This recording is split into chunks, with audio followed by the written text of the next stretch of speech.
Bienvenue Robert, merci de ta présence pour cette interview, pour le coup. Merci d'avoir répondu présent, c'était très chouette et tu as été hyper volontaire, donc c'était très agréable. Comme je te disais lors de la préparation, l'objectif de cette interview, c'est avant tout de te connaître mieux pour les gens qui ne t'ont peut-être pas rencontré dans la région, puis peut-être pour les autres dojos qui regarderont ça plus tard. Et puis, d'essayer aussi de faire en sorte que ton parcours soit aussi peut-être inspirant pour les gens qui démarrent ou qui sont en cours de formation au Iaido et qui, pendant cette période qui est quand même particulièrement difficile, et les gens se posent la question de savoir s'ils vont revenir dans les dojos, etc., bah, peut-être que dans ton parcours, on pourra identifier des éléments qui donneront envie de retourner pratiquer. Voilà, c'est un peu ça l'objectif de ces interviews en tout cas. Donc, si tu veux bien, je te propose qu'on commence un peu par apprendre à te connaître, toi, en tant que bonhomme. Si tu peux juste te situer, si tu veux donner ton âge, tu peux. Si tu veux pas, tu n'es pas obligé. Où est-ce que tu te situes en France, puisque tu n'es pas très proche de nous aujourd'hui. Et puis, voilà, un peu, est-ce que tu as des hobbies, des choses que tu aimes bien faire dans la vie, peut-être ta situation familiale, etc. Ok, merci de m'avoir invité. C'est avec plaisir que je vous vois et que je vais essayer de répondre à certaines questions. En connaître un peu plus sur moi, déjà, bon, je me pose des questions sur moi-même, comme beaucoup. On va simplifier. Je vais faire 73 ans dans quelques mois. Je suis sur la région de Toulouse, enfin, je suis à Toulouse, dans l'agglomération de Toulouse, une petite ville qui s'appelle l'Union. Et donc, je suis arrivé à Toulouse à 17 ans. Je suis parti d'Afrique du Nord le jour de mes 17 ans et je suis arrivé à Toulouse parce que un de mes frères faisait ses études de médecine à Toulouse, donc il a fallu se regrouper et la seule solution, c'était d'être tous ensemble. Voilà, en gros, mon, mon âge, mon parcours, pourquoi à Toulouse. Ensuite, si je pense que tu veux savoir comment j'ai commencé, pourquoi j'ai commencé. Alors, Alors, on va y revenir sur le Iaido. Là, le but, c'est un peu dépeindre. Est-ce que tu fais d'autres choses que le Iaido dans tes temps libres? j'ai eu fait d'autres choses que le Iaido il y a quelques années. Je jouais un peu au foot. Oui, disons que dans les pays pauvres, puis j'étais en Afrique du Nord, la seule chose ce qui était possible pour les gens pas trop riches, c'était dans la rue de jouer au foot, et au ballon, on va dire. Et puis, bien sûr, c'est quelque chose qui me passionnait aussi. Et mes frères ont commencé le karaté bien, bien avant moi, et moi, ça ne m'intéressait pas trop, c'était pas mon truc. Mais un peu plus tard, sur la vingtaine, j'ai senti que j'avais un trop de violence en moi et je me suis dit que je pouvais être dangereux pour moi et pour les autres. Donc, je me suis posé beaucoup de questions et j'ai fini par déambuler dans les rues de Toulouse et je suis passé devant le dojo où enseignait un de mes frères et je suis rentré. C'était en février 70, donc voilà, ça remonte à 51 ans. Et quand il a vu ma tête, mon frère, il a compris que ça n'allait pas et qu'il fallait trouver des solutions à cette violence qui était en moi. Donc, j'ai démarré par le karaté et par le bâton long, le bojitsu.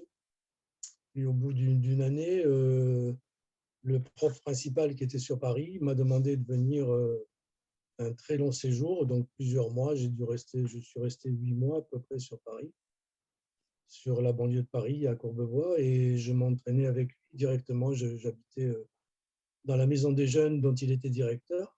Ce prof-là était quelqu'un de très connu à l'époque. Il était le plus jeune champion de France de karaté en 1965. Donc, j'ai eu un entraînement assez sévère avec lui. Et pour donner une idée, on s'entraînait jusqu'à 40 heures par semaine, donc du dimanche au dimanche. C'était très dur physiquement. Je me suis retrouvé à faire à 3 heures du matin des sauts de lapin dans l'avenue Saint-Denis à Courbevoie. Je me suis retrouvé à 5 heures du matin à faire des des techniques de bâton, enfin des choses qu'on ne pourrait pas imaginer quand on ne peut pas imaginer. Voilà. Donc, ça m'a amené à endurcir beaucoup mon corps et bien sûr, l'esprit aussi s'est fortifié également. Et je suis retourné à Toulouse au bout de ces 8 mois que j'ai passé à Courbevoie, où j'ai bien sûr continué à enseigner dans la section karaté Bujitsu. Jusqu'en 75. En 75, j'avais envie de faire du sabre. Je ne savais pas ce que c'était le iaido, mais je voulais faire du sabre japonais. Il n'y en avait pas, puisqu'il n'y avait personne. À cette époque-là, en 75, il n'y avait personne qui faisait du yai et qui enseignait le yai. Donc, je me suis mis à faire du kendo, puisqu'il y avait une section de kendo à Toulouse. Et donc, j'ai fait du kendo pendant 1 saison et demie. Et en faisant du kendo, il y a eu une petite affiche qui est arrivée chez nous, où il y avait un stage de iaido et jodo proposé à Limoges pendant 1 semaine et dirigé par Didier Olivry, que certains connaissent puisqu'il est sur la Bretagne. Et Didier Olivry qui revenait du Japon, qui venait de passer 4 ou 5 ans au Japon pour le kendo, mais qui faisait aussi du iaido. Il était 4e dan de iaido à l'époque et 2e dan de jodo. Donc j'ai foncé à Limoges et là j'ai fait un super stage de 8 jours. En plus c'était un endroit, c'était une abbaye où c'était un endroit où il y avait des moines. On avait chacun notre cellule et là il y avait aussi Jean-Pierre Eck que tu dois connaître bien sûr, que tu as connu. Il y avait Jean-Pierre Eck qui a démarré dans le même temps où j'ai démarré. Et à la suite de ce stage, j'ai adhéré avec Olivry. Je l'ai suivi pendant presque 2 ans dans toute la France. Partout où il allait, je le suivais. Et malheureusement, il a été obligé par son travail de partir en Afrique. Et donc là, je me suis retrouvé un petit peu orphelin. Donc, j'ai continué à pratiquer ce que j'avais déjà appris. Et puis, sont arrivées d'autres personnes du Japon, comme Bernard Durand, qui est arrivé aussi dans les années 85, je crois. Et là, bien sûr, j'ai continué à pratiquer avec lui Muso Shinden. Donc, j'ai suivi le parcours de Muso Shinden à peu près une petite dizaine d'années. On va y revenir, hein, si tu veux bien. Juste, va pas trop loin maintenant. Limoges, tu as dit que c'était à peu près en quelle année, tu te souviens? C'était en 78. Je t'ai envoyé la photo. D'accord, oui, bah, ok. Si j'arrive à prendre un petit moment, j'essaie de la montrer. Ouais. Donc, on voit bien Jean-Pierre Eck, on voit des personnes qui sont décédées aussi. En gros, il y a 5-6 personnes qu'on connaît bien, mais après, il y en a certains ont arrêté. Voilà. Et alors, si on revient un petit peu sur ta vie, aujourd'hui, tu es en activité ou pas? Ah non, moi, je me suis mis à la retraite à 49 ans. Parce D'accord. que Et j'avais une petite entreprise avec un associé. de quoi? Dans quel secteur? C'était la carrosserie automobile. Donc, j'avais une carrosserie automobile. Et après 17 ans d'association, j'avais du mal à être à 100% dans mon travail et à 100% dans les arts martiaux. Donc, il a fallu, j'ai été obligé de trouver une solution. Et donc, en accord avec mon épouse, parce que c'était quand même quelque chose d'important, on a décidé d'arrêter. Enfin, j'ai décidé d'arrêter de vendre mon entreprise et de me consacrer uniquement aux arts martiaux. Donc, en mai 99, j'ai vendu et je me suis mis à faire uniquement les arts martiaux, donc partir le plus possible au Japon. Donc, je faisais des séjours 2-3 fois l'année au Japon. Moi, j'ai commencé à aller au Japon en 1987 pour la première fois. Mais à partir de mon arrêt complet, là, j'ai accéléré et j'ai fait 35 séjours au total. Voilà. Et c'est comme ça que, après avoir fait Muso Shinden, j'ai fait Muso Jikiden aussi pendant une douzaine d'années. Et ça m'a permis de voir d'autres écoles. Et j'ai même fait un petit peu Shinkage, j'ai fait aussi un petit peu Okiryu. Et puis je me suis fixé après avec Suoryu. Voilà. Okay. Et on parlait des passions, donc tu nous as dit que tu avais fait beaucoup d'arts martiaux dans ta jeunesse. Aujourd'hui, je sais que tu as des activités qui sont quand même pas très éloignées de la pratique du sabre. Absolument. Est-ce que tu peux nous en parler? Tu es un peu collectionneur? Tu es un peu, Oui, oui, je suis, on va dire, un peu beaucoup parce que en 80, je me souviens plus exactement, j'ai acheté mon premier katana. Non, je l'ai acheté pas en 80, je l'ai acheté puisque avec Didier Olivry, je faisais avec ce premier katana que j'avais acheté, sans connaître, sans savoir ce que c'était qu'un vrai sabre ou sans savoir ce que c'était qu'une lame forgée. J'ai acheté en plus une lame Koto, donc ce qu'on appelle les lames Koto, c'est très très ancien, donc c'est une lame qui est du XIIIe siècle, mais qui était très courbe. Et j'ai commencé le yai avec ce katana. Bon, j'ai continué le yai parce que j'avais commencé avec un sabre de Tolède, parce qu'à l'époque, on pouvait trouver des sabres, des copies de katana qui étaient faits à Tolède avec un fourreau en métal. Et on était très content d'avoir ça. En plus, ça coûtait pas cher. Mais quand j'ai acheté ce premier katana, je ne savais pas ce que c'était qu'une lame Koto, je ne savais pas ce que ça pouvait représenter. Aujourd'hui, je me rends compte que c'est vraiment un bon sabre, et je l'ai toujours d'ailleurs. Et donc, j'ai commencé petit à petit à m'intéresser au sabre, parce que dans ma jeunesse, mon premier boulot, c'était dans un atelier de mécanique générale où je forgeais mes outils comme les forgerons traditionnels, parce qu'on avait des machines anciennes. Et donc, j'avais déjà un côté qui est manuel, qui était intéressant. Et quand je me suis mis à m'intéresser au sabre japonais, tout ce que j'avais appris dans mon apprentissage dans l'atelier ressortait. Ça m'a permis d'aller un peu plus vite, mais naturellement, il a fallu creuser. Et à l'époque, dans les années 70, pour trouver de la doc sur les sabres, et contrairement à aujourd'hui, on fait un clic et on a 1000 renseignements sur les sabres. Moi, ça a été beaucoup plus long d'arriver à trouver, et j'ai eu la chance d'avancer dans ce domaine, de commencer à faire des petits polissages, puis de faire des gorges, puis faire des fourreaux, puis faire des poignets. Et la seule chose que je ne veux pas faire et que je ne sais pas bien faire, c'est la tresse de la poignée. Après, tout le reste, ça va. Ça me pose pas de problème. Donc voilà, ma passion. Donc j'ai acheté un, j'ai acheté deux, j'ai acheté. Là, aujourd'hui, je serais incapable de dire si j'en ai 100, 110 ou 120. Bien sûr, tout confondu, hein, c'est-à-dire couteau, wakizashi, katana, lance. Après, dans les tsuba, je ne pourrais pas te dire s'il y en a 140 ou 150, en gros. Mais je ne sais pas si tu avais vu, j'avais mis une petite vidéo sur Facebook où on voyait en vidéo un petit peu ce que j'ai un petit peu, quoi. dans mon garage qui est devenu un dojo. Voilà. Ouais, excellent. Donc, Ben, et donc oui, donc pas mal de. Et tu t'es pas concentré que sur le sable pour le coup. Tu t'es concentré, t'as acquis pas mal de matériel en dehors de ça. Donc tu alors, disais Naginata.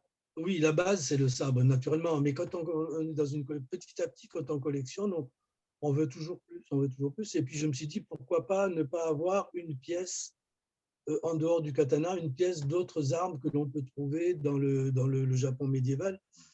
C'est pour ça que, par exemple, j'ai une espèce de porte-sabre qui est comme un fourreau, qui est comme comment on appelle ça, un carquois. Je ne sais pas si tu connais ça. Donc, ce sont des pièces assez intéressantes et à une époque qui étaient très, très rares. Maintenant, on commence à en trouver un petit peu plus, bien sûr, grâce à Internet, mais j'ai voulu avoir des pièces que l'on peut trouver sur le champ de bataille, quoi. C'est-à-dire Naginata, Omiyari. Omiyari, c'est une lame, un yari, une lance, avec une lame qui dépasse 70 cm. Parce que le yari un peu standard du fantassin, c'était des lames de 20-25 cm. Mais quand on a une lame de 72 ou 75 cm droite sur une lance, ce sont des pièces quand même intéressantes, on va dire presque de musée. Donc Naginata, Yari, Omiyari, euh, puis tout ce qu'on peut trouver dans le Japon ancien traditionnel. Tu continues à alimenter cette collection ou elle est un peu arrêtée? on va dire qu'elle est un petit peu arrêtée, non, parce que quand je vois quelque chose qui m'intéresse, je suis toujours tenté, bien sûr, dans des enchères. Alors, bien sûr, j'ai oublié de parler, il y a aussi des teppos. Teppos, ce sont les fusils traditionnels japonais, enfin les fusils traditionnels, non, qui ont été importés par les Portugais et les Espagnols en 1547. Donc, fusils à mèche.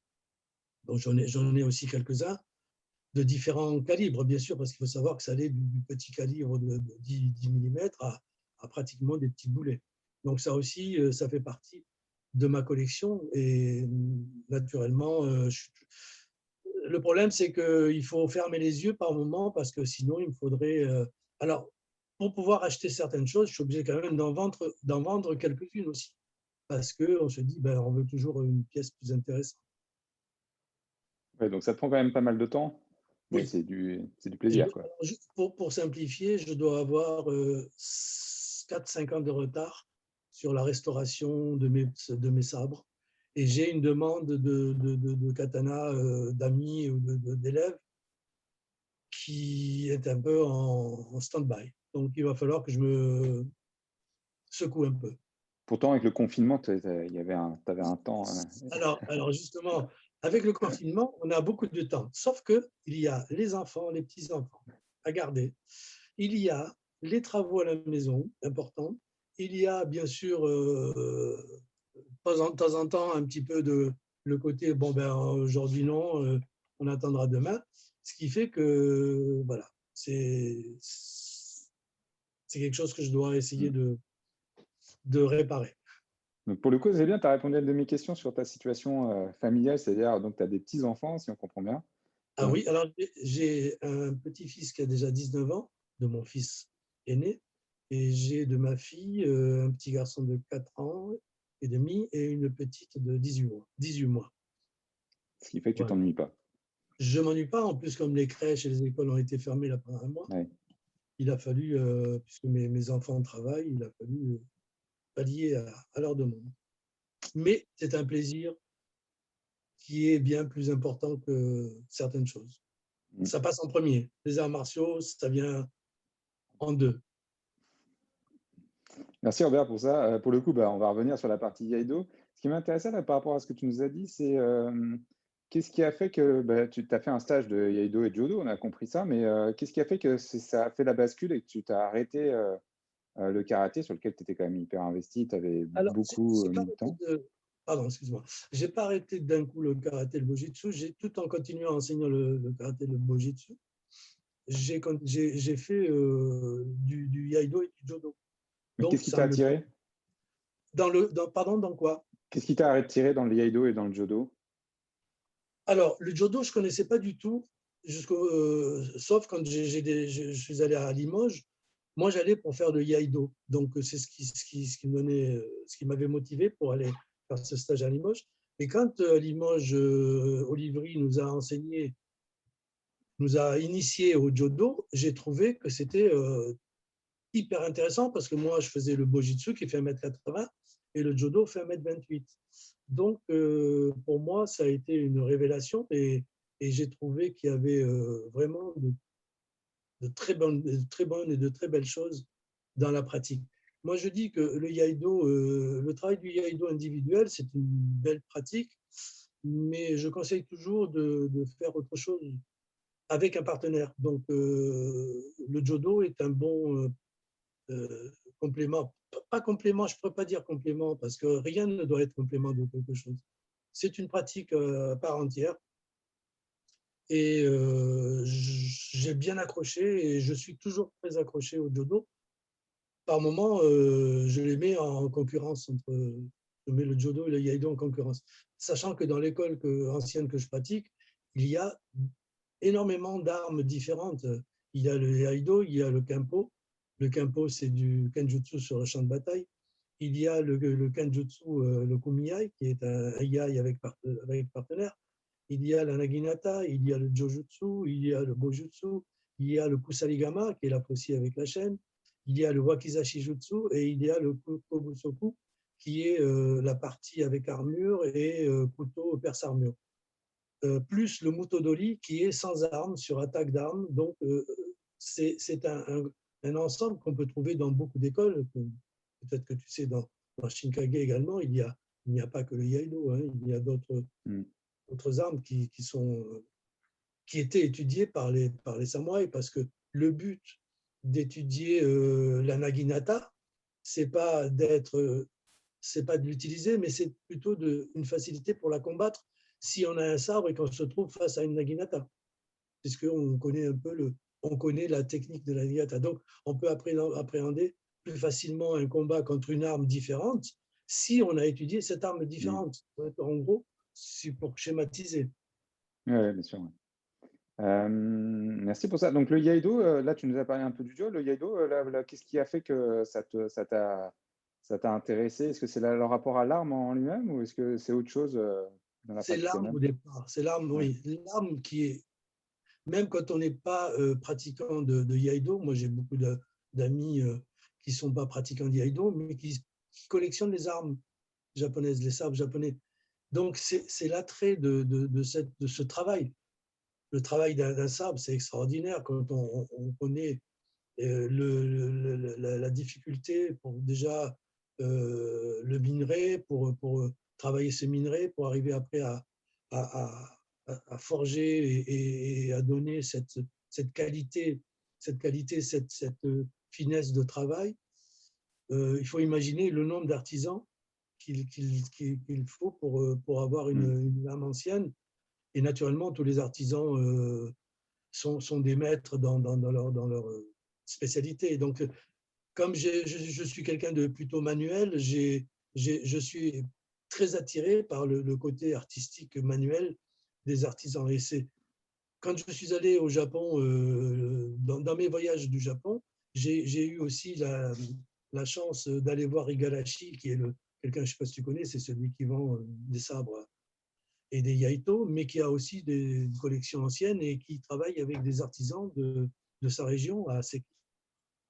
Et donc, je suis resté chez lui qu'une semaine et il m'a fait visiter et il m'a montré un petit peu le monde du sabre sur sa totalité, c'est-à-dire forgeron, polisseur, tresseur, Mm. Shirasaya. Et ça m'a permis de comparer un petit peu ce que moi j'avais déjà fait en libre comme ça, en autodidacte, de me rendre compte que certaines choses se regroupent finalement, qu'on soit au Japon ou en Occident. On se dit, mais finalement, le travail d'un artisan est très, très, très similaire.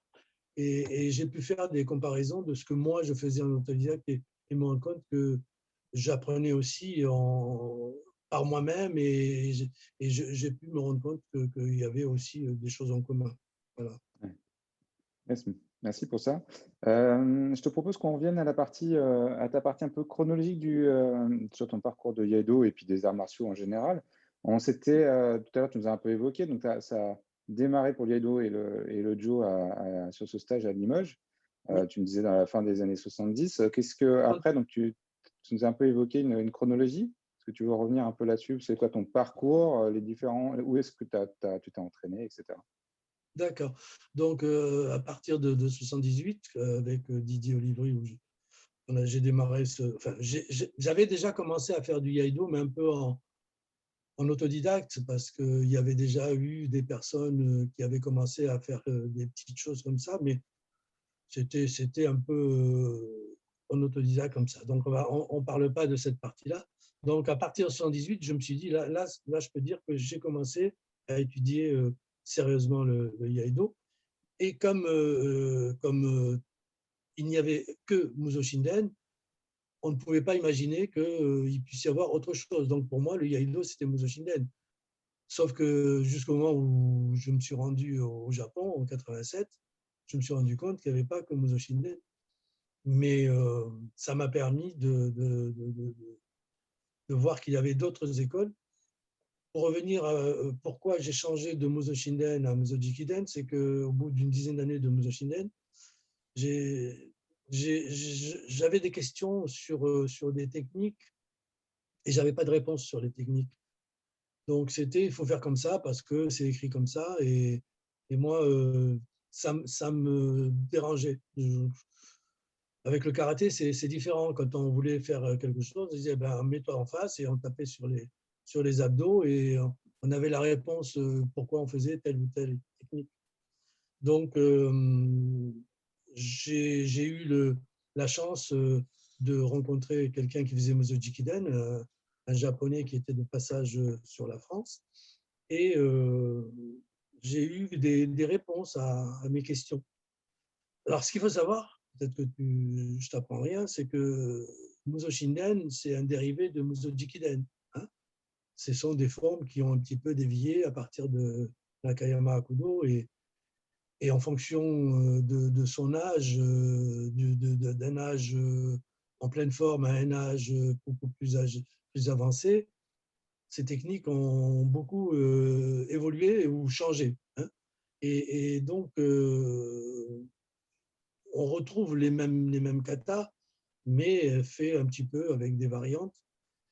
Et donc, dans Jikiden, j'ai eu la chance de rencontrer un très grand professeur japonais qui s'appelle Esaka, mais qui n'était pas dans la fédération ZNKR, qui était dans la fédération Zen Nihon Nyaido Renmei. Donc, j'ai fait une bonne douzaine d'années avec lui. Je suis arrivé au grade de Renshi dans Jikiden. Et par rapport au CNK, je ne me sentais pas à l'aise parce que j'avais cette étiquette de ZNIR tout en étant avec le CNK qui est ZNKR. Parce que tu faisais, à côté de ça, tu pratiquais, parce que tu faisais le Koryu d'un côté, mais est-ce que tu continuais, tu travaillais les… Je faisais le CTI. Ouais. Ah oui, oui, absolument. Dès le départ, j'ai fait le CTI. Moi, quand j'ai démarré le CTI, justement avec Didier Olivry à Limoges, on faisait le CTI de l'époque. C'était les 7 premiers katas jusqu'à Sampogili. Ensuite, en 1980, ont été rajoutés 3 autres katas. Et ensuite, en 2001, ont été rajoutés les 2 derniers pour faire les 12 katas. Mais j'ai toujours fait, ma base était toujours les 12 katas les katas de CTI, naturellement. Et tu t'entraînais toujours avec Olivry ou après tu as changé de professeur? Olivry étant parti pour son travail en Afrique, je l'ai perdu complètement de vue et lui n'est revenu que bien longtemps après. Et moi, ben, j'avais suivi ma route et d'entre-temps, ben, j'avais commencé à faire avec Bernard Durand, puis ensuite avec Esaka Sensei, qui est dans la région de Tokyo. Donc, comme je te disais, j'avais cette double étiquette ZNIR et ZNKR. Et naturellement, quand les sensei japonais venaient en France pour les stages nationaux, je me sentais mal à l'aise parce que j'avais la double étiquette et j'avais l'impression qu'il fallait qu'un jour ou l'autre, Et naturellement, en 98, il y a eu une délégation japonaise qui est venue où il y avait un Okiryu, un Muso Shinden et un Suioryu. Et donc là, je suis tombé dedans dans Suioryu parce que c'était encore beaucoup plus important au niveau des réponses des questions que je me posais sur Muso Shinden et sur Jikiden. Et j'ai mis les pieds dans Suioryu à partir de 98. Et voilà, donc j'ai passé presque 19 ans dans ce style. Et voilà, en gros, le pourquoi de mes changements. Alors bien sûr, ça peut choquer, mais il faut savoir qu'aujourd'hui, je ne suis pas le seul et je n'ai pas été le seul à faire ce parcours d'école, puisque c'est dans la majorité des professeurs que je connais qui ont eu le même parcours, enfin, pas le même que le mien, mais qui ont changé de style à un certain moment. Oui, puis vous étiez en France, vous étiez des fricheurs, donc c'était pas forcément simple. Il n'y avait pas beaucoup de références, pas beaucoup de gens qui pratiquaient. Forcément, c'était pas très simple. Absolument. Merci pour ça, pour ce petit aperçu. Donc, pour le coup, tu as peu suivi de gens en France, même s'il y avait des gens qui étaient un petit peu plus anciens que toi dans la pratique. Finalement, tu t'es surtout basé sur des enseignants japonais, pour le coup, Alors, tout ton parcours. Oui, comme tu dis, il y a plus de gens, à part Bernard Durand, qui était plus ancien que moi, et Didier Olivry. Jean-Pierre Eck a démarré en même temps que moi parce qu'en 1979, le CNK avait créé le brevet d'initiateur de Yaido. Le brevet BI, c'était le brevet d'initiation et non pas le brevet d'enseignement du Yaido comme tu as pu faire le CFEB ou le BFEI. Donc, j'ai été on avait fait à Tours l'examen d'initiateur de Yaido et dans le jury, il y avait Yoshimura et il y avait Didier Olivry et le président de l'époque du CNK. Donc, j'ai le numéro 4 en 79 de ce brevet d'initiateur de Yaido. Et par contre, après, j'ai passé mon premier dan de Yaido en 82. Si je me souviens, en mai 82, j'ai passé mon premier dan de Yaido. Et sont arrivés quelques années après, des personnes que tu connais, donc pas besoin de les citer, ce qui fait que je fais partie en France des premiers, ou parmi les 5 premiers gradés Shodan. Après, dans ma vie, j'ai eu des temps assez longs pour passer les autres grades parce que je venais de m'installer à mon compte, parce que j'avais les enfants qui étaient en bas âge et que financièrement, je ne pouvais pas me payer de grands déplacements en Europe parce que les seuls examens que l'on avait à l'époque, c'était ou à Paris exceptionnellement, ou alors il fallait aller dans les championnats d'Europe de Kendo où il y avait des passages de grade. Voilà, en gros. D'accord. Très bien, merci pour ce petit résumé de parcours. Ce que je propose, c'est que maintenant, on passe à un exercice un peu plus compliqué. On essaie de prendre un peu de la hauteur et on essaie d'avoir un regard sur ces années-là. Donc, essaye de poser des questions un peu sur qu'est-ce que, par exemple, le Iaido t'a apporté au vu de ces 40 années derrière toi de pratique.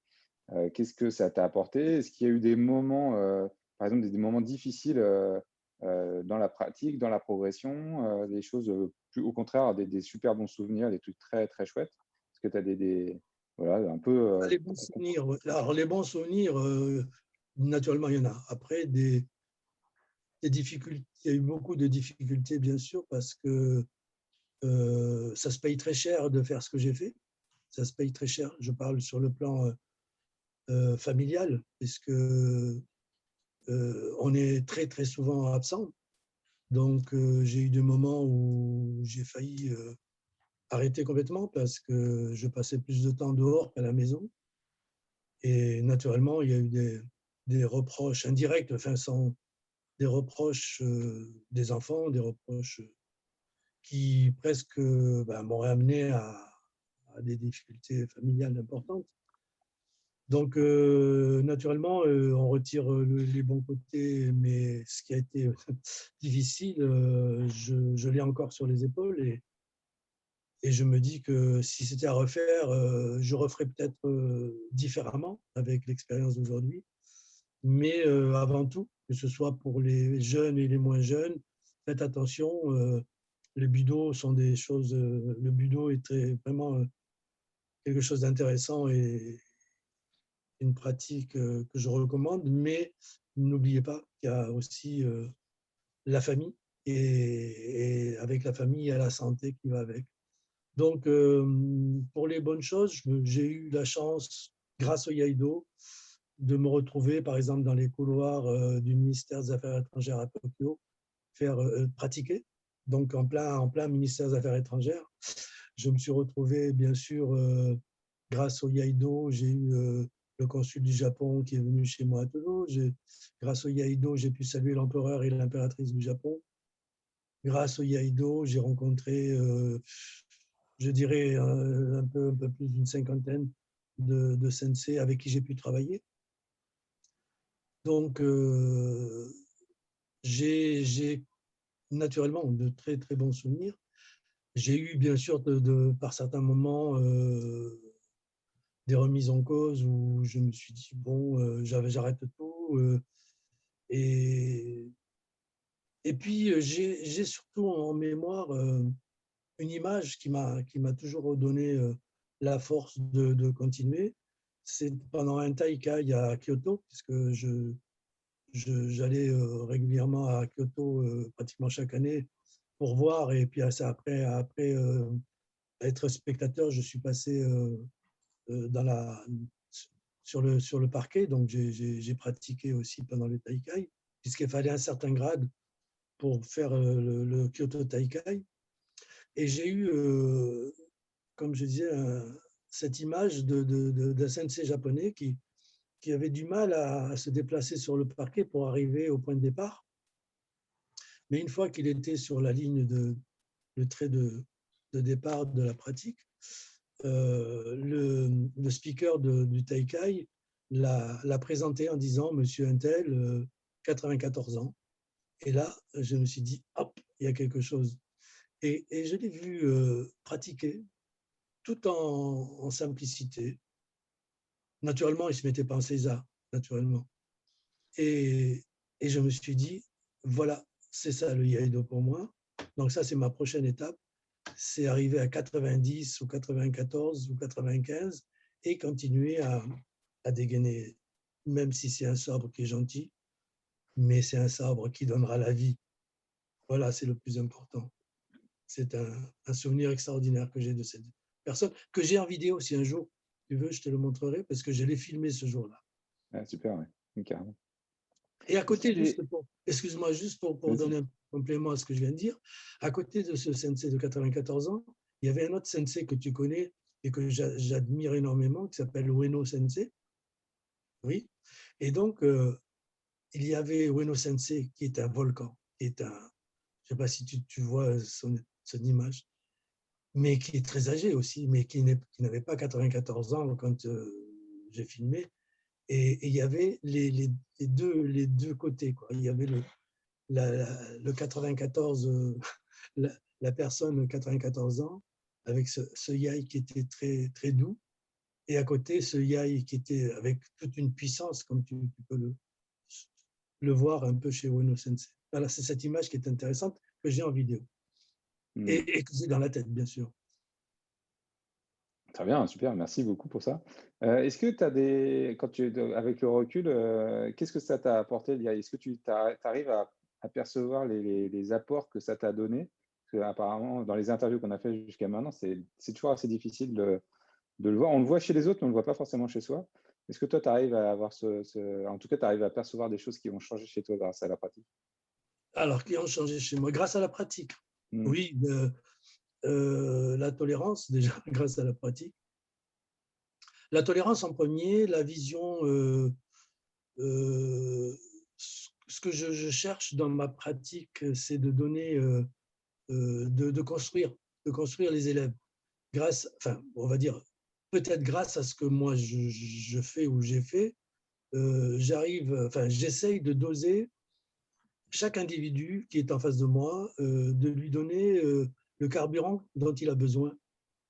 Et de ne pas faire des cours uniques, c'est-à-dire que donner la même correction à tout le monde, pour moi, ça n'a pas trop de sens parce que chaque individu étant différent, chaque individu a besoin d'une correction particulière. Donc, il faut que ce soit quelque chose qui touche la personne. Mais malgré tout, ce qu'il faut savoir, c'est que chaque jour étant différent, chaque jour, la personne est différente. Ce qui fait qu'il faut qu'au moment où on est dans la pratique, se rendre compte que un tel ou un tel a eu une mauvaise journée ou a eu une bonne journée ou a un problème physique ou un problème familial.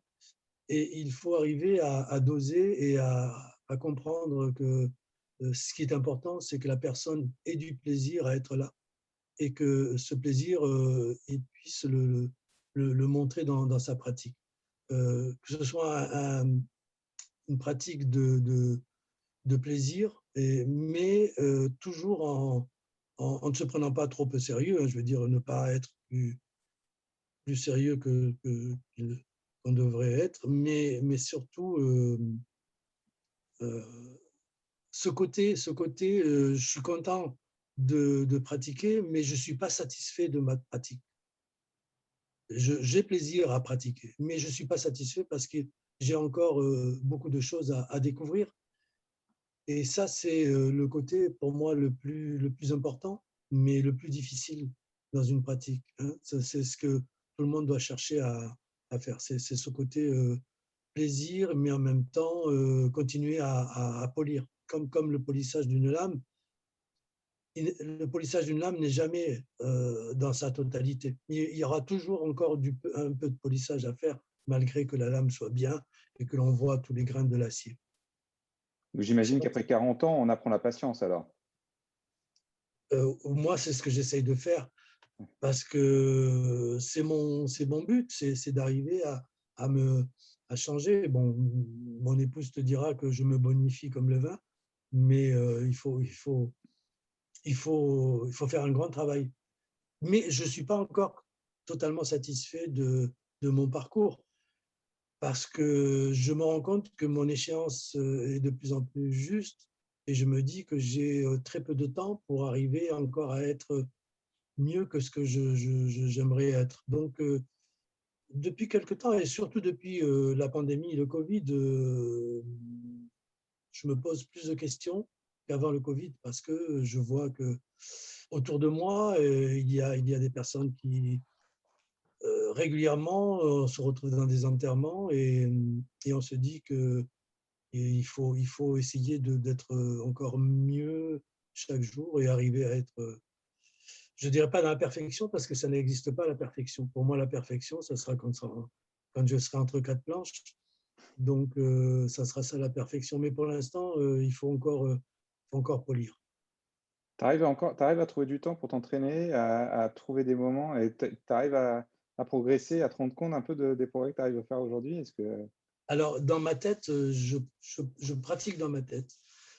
Pour donner un exemple, quand j'ai du mal à dormir, je ne compte pas les moutons, je fais des séries de kata. Et là, le sommeil arrive facilement. Parce que, non, mais c'est vrai que, bien sûr qu'on n'a pas besoin d'être dans un dojo, on n'a pas besoin d'être en tenue pour pratiquer. La pratique, elle peut être, même en faisant le jardin, même en coupant un arbre, même en faisant des choses, des travaux manuels. Et elle peut être aussi en étant assis dans un fauteuil, en réfléchissant. Mais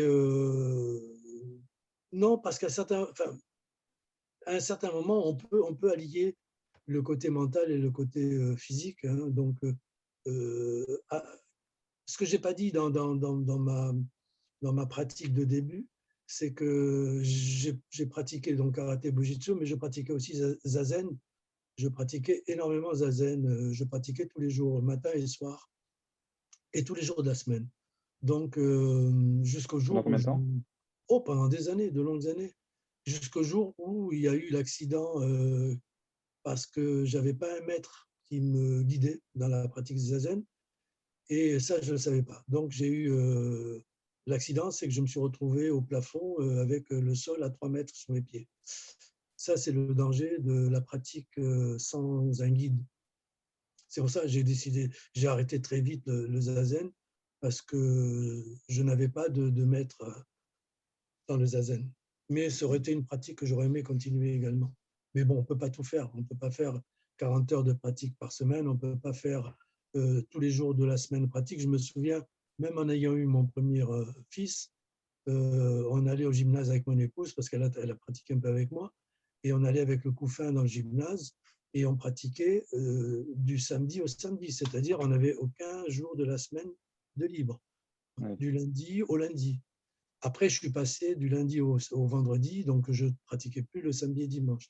Pour te dire que pour arriver à certaines choses, il a fallu naturellement faire des choses que l'on ne peut pas imaginer faire aujourd'hui. Aujourd'hui, ce qui me fait un petit peu sourire, comment dire, peut-être pas sourire, où je me dis, mes années 70 et aujourd'hui, se retrouver devant des écrans à faire des techniques, c'est presque de la science-fiction pour moi. Oui. C'était de la vieille école, donc pour le coup, ouais, je peux comprendre. Donc, j'imagine, peut-être que je serai plus de ce monde, mais pour moi, le yai idéal, et surtout dans les passages de grade ou dans la compétition, c'est de mettre des capteurs sur la personne un petit peu partout et avec un ordinateur, se dire, voilà, une base de données, il faut que Ukenahashi soit dans cette base de données et donc la personne qui fait avec les capteurs doit rentrer dans cette base. plus il s'éloigne de cette base, plus il est faux. Hein, c'est un peu ça. Sauf qu'on le fait avec notre vision à nous, quand on fait les examens, quand on est jury d'examen Mm. ou arbitre, on essaye d'avoir ce côté-là, capteur base de données, et ensuite, bon, lui, c'est pour ça qu'on lève pour le rouge ou pour le blanc. On va y revenir d'ailleurs sur la partie compétition. Je te propose qu'on passe à la partie un peu Koryo. Alors, tu nous as donné beaucoup d'éléments déjà sur ton parcours autour des Koryo. J'avais surtout une question parce que voilà, on a vu que tu avais fait plusieurs Koryo, que tu avais pratiqué auprès de sensei japonais, notamment là-dessus. Moi, je voulais te poser une question et je l'ai posée à tous les interviewés jusqu'à maintenant. Question qui est un peu compliquée. L'importance de pratiquer le Koryu par rapport au CTI, et je sais que voilà, on dit souvent, mais il y a un peu débat là-dessus. Il y a des gens qui disent ouais, le Koryu n'est pas forcément nécessaire, d'autres qui vont dire que le Koryu qui compte et Zenkan Yai, ça n'a pas de sens, etc. C'est quoi ta position par rapport à ça? Alors moi, en toute honnêteté, pour moi, le CTI est une très bonne chose. Je peux dire que grâce au CTI, eh ben, on peut se parler si tu fais Shinkage, on peut se parler si tu fais Okiryu, et on peut pratiquer parce que tu fais Shinkage et moi je fais une autre école, et on peut être sur le même toit. S'il n'y avait pas eu le CTI, on ne serait pas là à se parler. Il faut bien le reconnaître. Ou alors, si, je serais obligé d'être Shinkage pour parler à Shinkage. Donc, si tu veux, le CT kata, c'est le langage commun, c'est le tronc commun, c'est vraiment ce qui nous rapproche, c'est vraiment ce qui nous met en relation.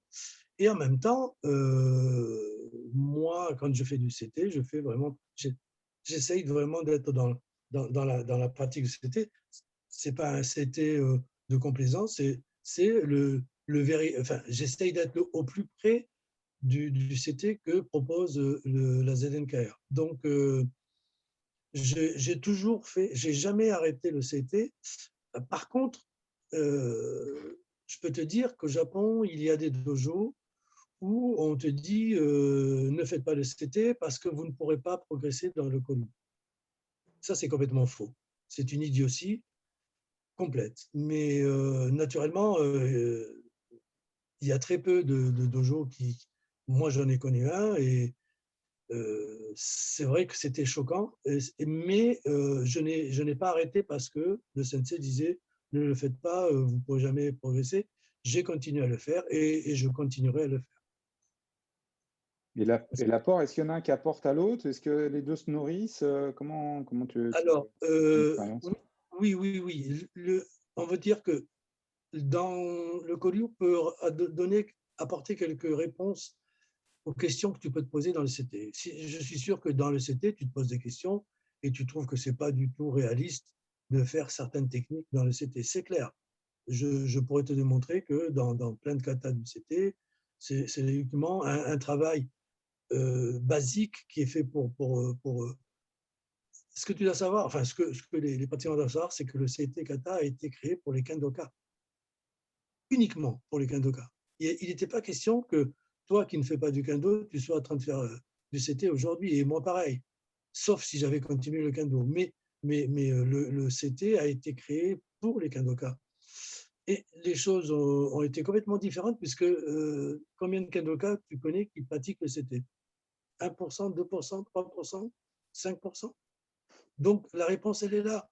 Le CT n'a pas marché pour les kendoka. Par contre, pour les non-kendoka qui viennent d'autres disciplines ou qui ont fait d'autres disciplines ou qui sont blessés dans d'autres disciplines, ça a été une porte ouverte à la pratique. Je ne sais pas si tu as de temps en temps quelqu'un qui dit « moi j'ai fait du judo, moi j'ai fait un peu de ci, un peu de karaté, je veux faire du yai, je veux faire du sabre ». Surtout, c'est le sabre parce qu'il y a ce côté, bien sûr, qui est mis en avant dans beaucoup de films également. Il faut savoir que quand il y a eu le film Kill Bill, j'ai eu, dans les semaines qui ont suivi, une quinzaine de débutants d'un coup qui venaient surtout de l'aïkido. Donc, pour moi, le Koryu, ça reste quand même, on va dire, la base du sabre traditionnel. Mais même à l'intérieur du Koryu, il faut savoir que les séries de kata qui sont proposées sont quand même, comment dire, lorsque tu fais des katas en seiza avec le sabre long à la ceinture, c'est complètement faux. Parce que, tu dois bien le savoir, il est inconcevable dans le Japon ancien, traditionnel, de se mettre en seiza dans une maison avec le sabre à la ceinture, parce que la première chose qui était obligatoire quand tu rentrais dans une maison japonaise, c'était d'enlever ton sabre à la ceinture et d'aller le poser sur le côté, parce qu'en face de toi, tu avais le maître de maison qui avait son wakizashi et qui avait son sabre sur le porte-sabre. Et toi, tu ne gardais que ton couteau ou ton wakizashi. C'est pour cette raison que dans beaucoup d'écoles, on retrouve des séries de katas uniquement en seiza avec wakizashi, ou alors des katas avec le sabre long, mais qui est sorti de la ceinture, qui est posé sur le côté droit ou sur le côté gauche de l'individu. On le retrouve par exemple dans Suoryu, ces katas avec les sabres sur le côté, et on retrouve tous les katas avec le wakizashi lorsqu'on est en seiza. Alors, quand tu dis oui, mais dans les écoles, on a les séries Shoden, eh bien oui, pourquoi? Parce que les séries de sabres, de kata avec le sabre à la ceinture en seiza, ne servent qu'à fortifier le corps. Plus on travaille les katas en seiza, plus on fortifie, plus on est fort. Et si on est fort en seiza, on sera encore meilleur lorsqu'on est debout. Et le véritable yai, ça va peut-être choquer, c'est le sabre, c'est le yai debout. Ça, c'est le véritable yai. Sinon, le yai au sol avec le sabre à ceinture n'existe pas. Il a été simplement proposé des techniques. Parce que ce qu'il faut savoir, c'est que dans les écoles traditionnelles, il n'y a pas de kion, il n'y a pas d'échauffement. L'échauffement se fait avec les katas de base, qui servent après à travailler les katas plus avancés. Est-ce que j'ai répondu un peu à ta question? Très, très bien, super. Merci beaucoup et est-ce que, donc je creuse parce que tu nous as déjà donné beaucoup de réponses, mais je pense à des gens qui nous regarderaient et qui, pratiquent par exemple dans un dojo, où, bah, l'enseignant ne pratique que, Zenken Renyai parce que, bah, c'est ce qu'il a appris, de plus simple. Est-ce qu'aujourd'hui tu encourages ces gens-là à aller chercher des gens qui pratiquent des Koryu, à se rapprocher d'enseignants de Koryu ou pas? Ou tu dis: «Bah, vous pouvez très bien continuer la pratique comme ça, il n'y a pas Alors, de nécessité»? faire uniquement du CT kata, je pense que c'est un peu maigre. Hein. Il arrive un moment où la personne va euh, se poser des questions. Moi, j'ai remarqué que souvent, parce que j'ai vu quand même pas mal de monde défiler, lorsque la personne arrivait à apprendre les 12 katas, on va dire en peu de temps, en relativement peu de temps, elle l'abandonnait, elle a arrêté le yai parce qu'elle n'avait plus rien à apprendre. Donc, quand on est toujours dans le rôle d'élève, on aime apprendre des choses nouvelles. Et donc, euh, quand tu arrives à 12 katas et que tu dis à l'élève, maintenant tu recommences, tu refais tes 12 katas, il y a un peu de saturation dans la tête et l'élève n'est pas prêt à ça. Alors que si tu dis, eh ben maintenant je vais t'enseigner autre chose, je vais t'enseigner des katas d'école, peu importe quelle école, tu vas voir, les yeux vont s'écarquiller et il va être très demandeur. Donc moi, déjà, pour revenir sur quelque chose dont on n'a pas parlé, j'ai rencontré des enseignants qui me disaient, un débutant, il travaille avec le bokken tout seul, c'est-à-dire simplement avec le bokken. Au bout d'un an, il a le droit à la saïa en plastique avec le bokken. Et au bout de quelques années, il a droit au yaito. Je dis que c'est une idiotie complète. Ça n'a pas de sens. Le yai, c'est l'art du sabre japonais. S'il est tranchant, c'est parce que s'il est forgé, c'est parce que la personne a les moyens. Et là, on le met en garde quand il est débutant, on lui dit attention, tu as un sabre qui est tranchant comme un rasoir, tu es débutant, peut-être que ça serait mieux que tu prennes un yaito pour commencer pendant un certain temps. Mais je n'interdirai pas quelqu'un qui est responsable, un adulte qui arrive avec un sabre coupant, je le mettrai en garde, je lui expliquerai les erreurs à ne pas faire et lui dire attention, lui donner des conseils, mais le mettre devant sa responsabilité, qu'il peut être se blesser et se blesser sérieusement parce que c'est un sabre qui est tranchant. Mais j'empêcherai jamais quelqu'un de venir avec un yaito d'entrée. Et je trouve idiot que démarrer avec un bokken et un front plastique, quelle sensation peut avoir cette personne? Pour moi, c'est pas du yai. Il va venir faire un exercice mais il n'aura pas le sentiment de pratiquer, d'être dans. Regarde, quand tu mets ton yaïto dans les mains de quelqu'un qui n'a jamais tenu un sabre, rien qu'un yaïto, ça lui donne un plaisir immense. Donc, accrocher quelqu'un, accrocher, pas dans le sens commercial, mais lui donner une envie de pratiquer et dire voilà, ça c'est un sabre, une imitation, ça c'est un vrai sabre, attention, c'est coupant. Ça c'est un bokken qui sert à travailler avec un partenaire. Là oui, je suis d'accord pour que l'on prenne un bokken et un saya en plastique parce que si on travaille avec un partenaire, on peut se blesser. Voilà les raisons. C'est pour ça que je tenais à rebondir sur ce principe des sabres. Ouais, super. Merci Robert pour ça. Je passe un peu à une autre question qui est une question pareil, des fois que je me pose et qu'on a posé un peu à tous les participants à cette interview sur la question de la filiation entre l'élève et l'enseignant. Des fois, il y a débat sur est-ce qu'il y a un japonais au-dessus de nous, qui est ton prof, etc. Toi, en plus, qui a quand même passé de Koryo en Koryo, est-ce que déjà il y a une position japonaise par rapport à ça? Est-ce qu'il y a une position française ou est-ce qu'on va dire est-ce que les Français essaient de s'en affranchir et que c'est une bonne chose ou au contraire, tu estimes que non, c'est bien quand même de rester dans la tradition, d'essayer d'avoir un maître au-dessus, etc. Alors, on imagine que quand on est, enfin nous les Occidentaux, on imagine que les Japonais ont une seule école et un seul prof. C'est faux, c'est archi faux. Moi, j'ai été persuadé comme beaucoup. Je pensais que quand je suis allé faire, par exemple, à Tokyo, du, du judo avec un grand professeur japonais qui s'appelle Matsumura Sensei, je pensais qu'il ne faisait qu'une école, qu'il faisait que Shindo Musoryu de judo. Et je me suis trompé parce qu'au bout de quelques années, je dis bien au bout de quelques années, je me suis rendu compte et j'ai vu qu'il faisait plusieurs écoles et qu'il était gradé dans plusieurs écoles. Je parle déjà de Joe. Hein. Dans le Yai, c'est pareil.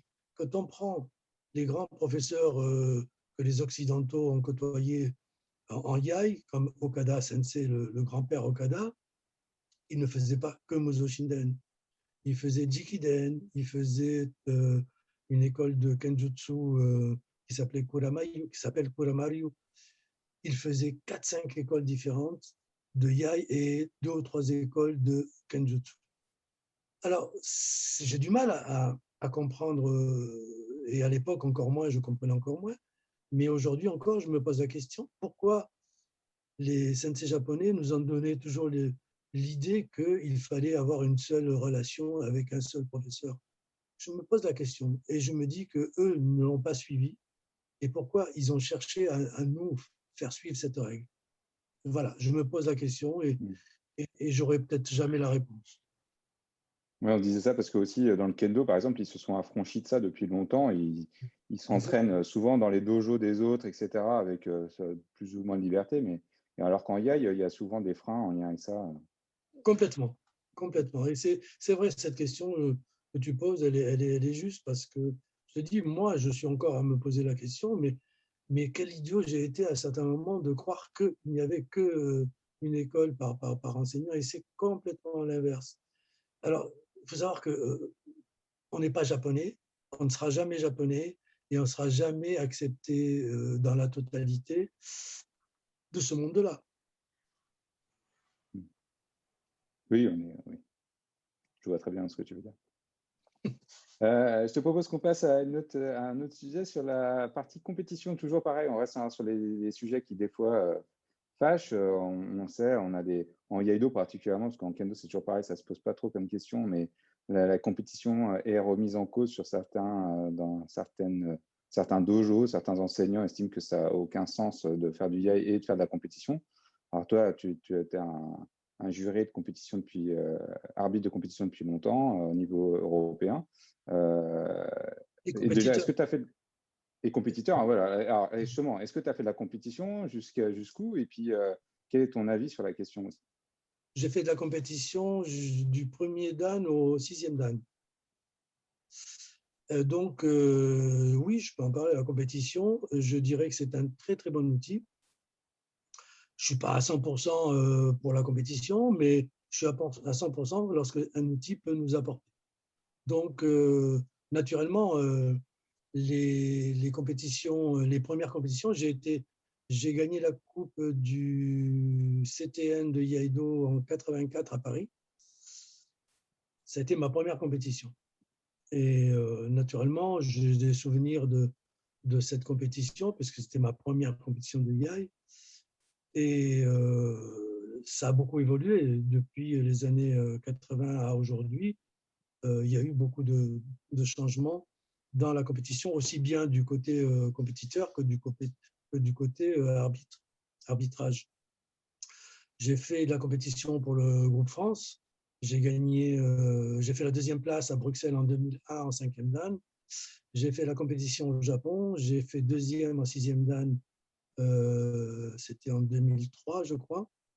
J'ai fait quatrième aussi en 6e dan. Et après, quand je suis passé 7e dan, malheureusement, il n'y a pas de compétition en Occident, enfin hors Japon. Il n'y a qu'au Japon où on peut faire des compétitions en 7e dan, mais il faut être dans le national japonais. Comme je n'étais pas dans le national japonais, je n'ai pas pu la faire. J'ai pu faire la compétition au Japon aussi, uniquement dans le cadre des taïkai de différentes écoles où il y avait 7-8 écoles mélangées. Donc, alors la compétition, moi, oui, ça m'a permis d'être dans un état complètement différent d'un passage de grade.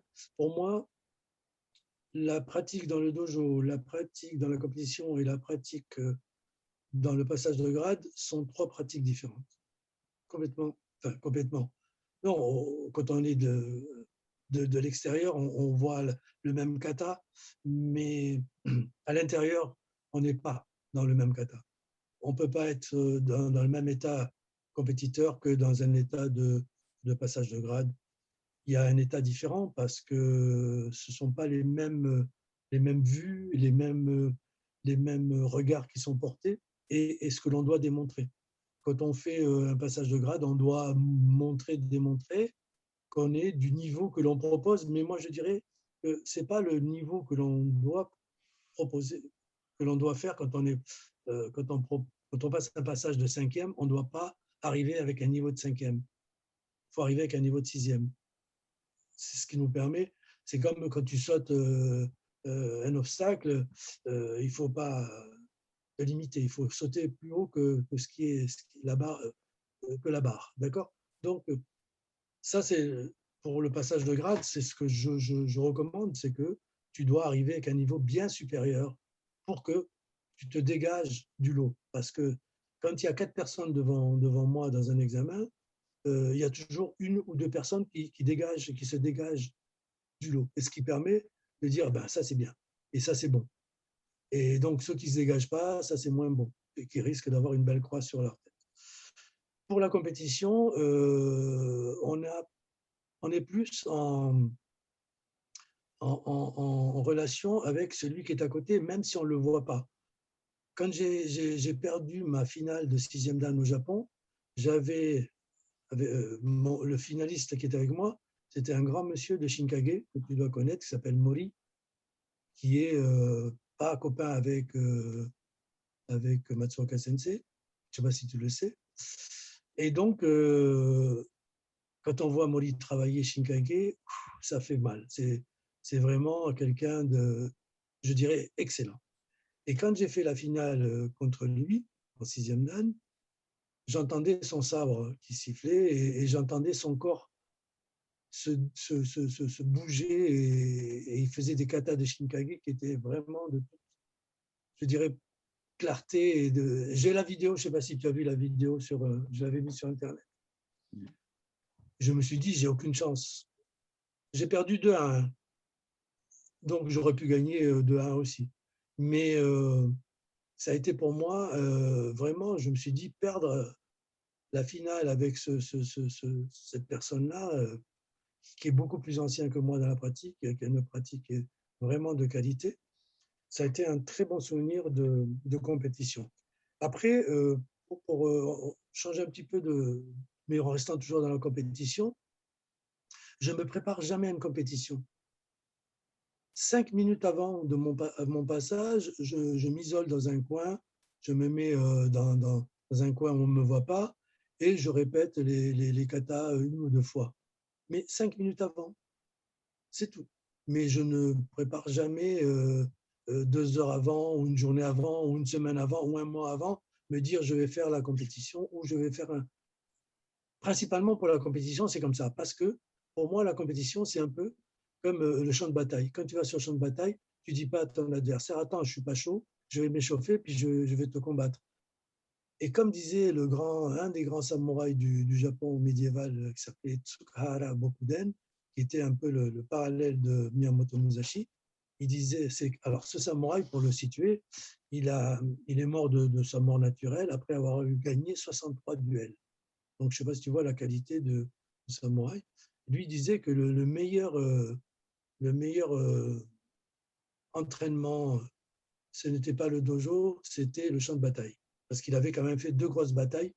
Il avait fait les batailles importantes de son époque. Et donc, pour moi, je prends un peu exemple sur ces grands samouraïs qui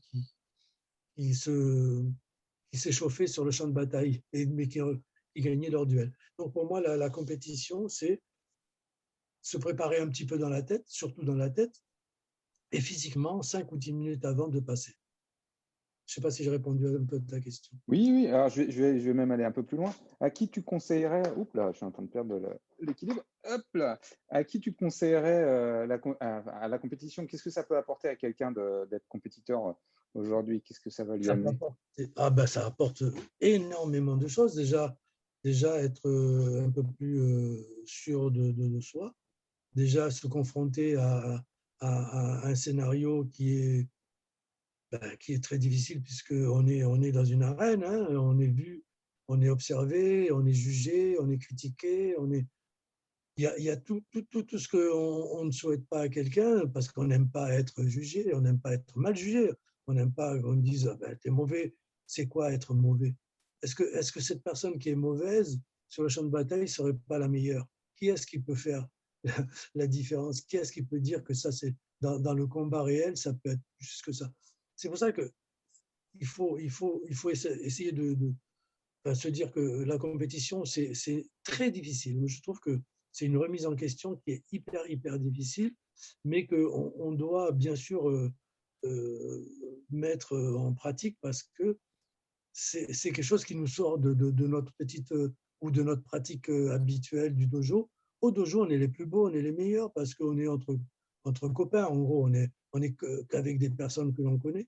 Donc, on a toujours l'impression d'être sans défaut. Ce qui fait que la compétition peut dire, ah ben, finalement, c'est pas parce que mon école est une belle école que je suis un bon compétiteur. Il y a des bons compétiteurs dans tous les styles. Et peut-être même que dans certains qui ne font que du CT, puisqu'on en parlait tout à l'heure, peut-être que celui qui ne fait que du CT, il est bon. Alors, il est bon parce que c'est la personne qui est bonne. Hein. C'est pas forcément parce qu'il a un bon sabre. Hein. Le sabre et la tenue ne font pas forcément un bon pratiquant. Donc, non, moi, je conseille. Je me souviens à une époque où je poussais mes pratiquants à faire la compétition et beaucoup étaient réticents. Donc, je les ai un peu poussés, bousculés pour la compétition. Et une fois qu'ils ont goûté la compétition, après, ce sont eux qui venaient me dire, mais quand est-ce qu'on va faire la prochaine compétition? Parce qu'ils ne savaient pas, parce qu'ils ne comprenaient pas. Et jusqu'au moment où ils ont fait la compétition, là, ça leur a ouvert les yeux. Et je vois, moi, depuis 20 ans, je fais la Coupe du Grand Sud à Toulouse. Et, et j'ai trouvé des formes de compétition qui sont les compétitions traditionnelles, comme on fait dans la ZNKR, avec 3 arbitres et puis les passages de 5 katas. Mais je fais aussi une compétition à la fin de la compétition traditionnelle. Je fais une compétition qui s'appelle Ippon Shobu. Ippon Shobu, c'est gagner un point. Donc, il n'y a pas des arbitres, il y a les pratiquants celui qui perd passe jury. Donc, il y a trois jurys, mais qui ont déjà perdu.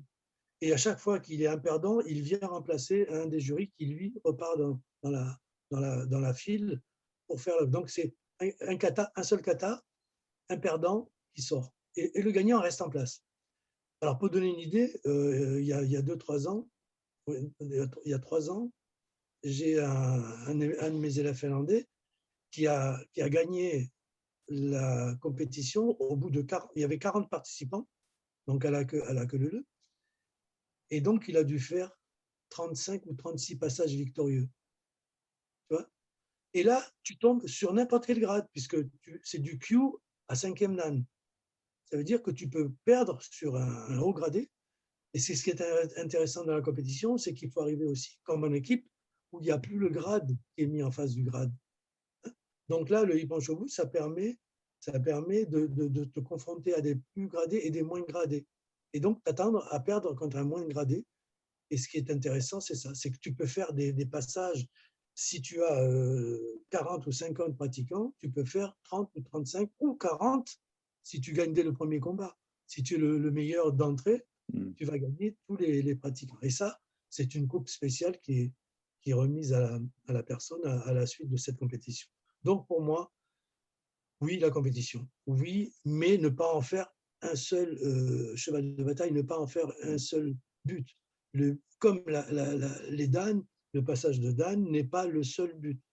Pour moi, ce sont des outils complémentaires, de bons outils qu'il faut utiliser à bon escient. Et naturellement, la pratique, comme je disais tout à l'heure, arriver à un certain âge en pratiquant, ça c'est l'outil ultime. Super, merci beaucoup pour ça. On va finir parce que le temps tourne et il est déjà 22h20. Si tu veux bien, on va passer sur la partie un peu plus conseils, même si on a déjà eu évidemment des conseils de ta part. Et justement, alors, on va faire la transition avec une compétition, puis après on ira sur un autre aspect. Mais aujourd'hui, un compétiteur confirmé, enfin quelqu'un qui a l'habitude d'en faire, qu'est-ce que tu lui donnerais comme conseil? Alors, en fait, il y a deux questions dans un peu avec la même réponse. C'est toi, qu'est-ce qui te fait lever un drapeau? On va dire, hormis évidemment des différences de technique, mais quand les gens sont coup de coude, qu'est-ce qui va te faire lever le drapeau? Et qu'est-ce que tu donnerais comme conseil à quelqu'un qui va rentrer justement en se disant, bah, si tu veux faire lever le drapeau, voilà comment tu dois y aller au combat, quoi. Les conseils, pour moi, pourquoi je vais lever ou ne pas lever, Kusama nous a donné énormément de conseils justement pour l'arbitrage au dernier championnat d'Europe et à l'avant-dernier championnat d'Europe. Il nous disait, c'est pas la technique qui fait le vainqueur, c'est pas celui qui a une belle technique, c'est pas la belle technique qui fait gagner.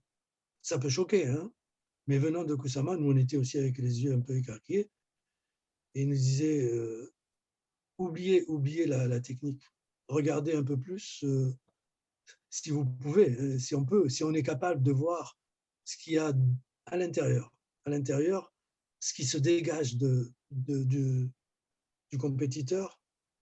Et c'est vrai que moi, j'essaye de voir ce côté, hormis, bien sûr, si la personne fait une faute technique, si sa technique est vraiment à côté, naturellement, je ne vais pas dire, il était très, très puissant, très, très technique, il était très, très puissant. C'est autre chose que la puissance, c'est autre chose que l'énergie, que le regard. C'est un tout. Pour moi, et ce que Kusama nous conseillait, c'est que ça doit être un tout en dehors de le côté esthétique de la personne. Moi, j'ai des images et comment dire, des professeurs qui me disaient il faut faire la différence entre faire un kata avec tous les ingrédients et danser avec un sabre. Voilà, danser avec un sabre. Un danseur peut. Moi, j'ai eu la chance de travailler en 1989, de faire un grand spectacle avec des danseurs contemporains et le yai. On a fait la Passion sur l'An Saint-Jean. Donc, on était 6 sabreurs et 3 danseurs contemporains. Et les danseurs qui avaient une souplesse et une facilité, une esthétique vraiment fantastique, essayaient de nous copier quand on faisait comme ça, en dehors des répétitions ou pendant les répétitions, dans les temps libres. Ils essayaient de copier ce qu'on faisait nous, mais ils ne le faisaient qu'en tant que danseurs. C'était vraiment un corps de danseurs. Par contre, nous, on ne pouvait pas, Budo, on ne pouvait pas faire leur côté à eux, qui était leur côté, leur intérieur à eux. Je ne sais pas si tu vois cette ambiguïté entre un danseur qui fait avec un sabre et un sabreur qui fait de la danse. Donc là, tu as un peu la réponse à ta question. Donc Ouais, bien moi, sûr. si la personne me donne l'impression qu'il fait une belle chorégraphie avec un sabre, c'est pas forcément c'est pas lui qui va gagner. Naturellement, il y a toujours ce que l'autre fait à côté, hein, c'est un parallèle. Si en parallèle, l'autre fait n'importe quoi, naturellement, je préfère donner celui qui fait du sabre, qui danse avec un sabre. Mais c'est ce côté-là qu'il faut quand même bien voir quand tu regardes des compétiteurs. Est-ce qu'il te touche? Pourquoi? Parce qu'il a fait une belle technique? Parce que dans la technique, il y a autre chose que la technique. Est-ce que c'est ça? Est-ce qu'on est capable de voir? Est-ce qu'on est capable de le voir? C'est pour ça que l'arbitrage est très difficile, parce qu'on doit avoir un regard sur deux personnes qui doivent dégager en même temps quelque chose. Et je me dis que trois arbitres n'est pas exactement ce qu'il faudrait. J'ai fait l'expérience dans des compétitions en Espagne, puisque j'ai fait aussi des compétitions en Espagne, j'ai arbitré des élèves espagnols, et j'ai fait l'expérience pour voir si vraiment, lorsqu'il y a quelqu'un qui est au-dessus, j'ai mis 5 arbitres au lieu de 3. Et quand il y avait 5 blancs qui se levaient ou 5 rouges qui se levaient, il n'y avait pas photo. Hein. Et après, on peut faire pousser l'expérience encore plus loin. Tu prends, et c'est arrivé dans un championnat d'Europe, c'est Kusama qui m'avait donné cette idée. Quand on fait les préparations d'arbitrage au championnat d'Europe, tu le sais, il avait demandé à tous les stagiaires, il y avait à peu près 150 personnes qui étaient là, il a demandé aux stagiaires de lever la main en même temps que les arbitres. Et on voyait ceux qui levaient d'un côté, ceux qui levaient de l'autre côté. Ce qui veut dire qu'il n'y avait pas d'unanimité. Il n'y avait pas 150 bras droits qui se levaient en même temps. Ça serait aussi une bonne façon de dire, est-ce qu'on est à 150% ou à 200% dans la réalité du jugement? C'est pour ça que quand quelqu'un perd 2-1, c'est très proche du match nul, hein, on va dire. Et quand on ne sait pas pour qui voter, moi, il m'arrive par moment de me poser la question jusqu'au moment du dernier salut des deux, me dire, mais je fais blanc, je fais rouge, je fais blanc, je fais rouge. Alors que dans certains combats, d'entrée, dès le premier kata, je sais que ça sera blanc ou ça sera rouge. Je le sais. Et dans d'autres, à chaque fois, c'est une bascule. Ça passe du blanc au rouge jusqu'au dernier moment. Et qu'est-ce qui fait la différence au dernier moment? Par moment, je me pose encore la question. Et je suis sûr que j'aurais pu faire l'inverse. Là où ça a été le pire pour moi en arbitrage, c'est quand j'ai dû arbitrer des finales, 2 fois la finale par équipe d'un pays que je coachais, qui était la Finlande, contre la Belgique. Et donc, on m'a mis en arbitrage de la finale de mon propre pays, qui était la Finlande.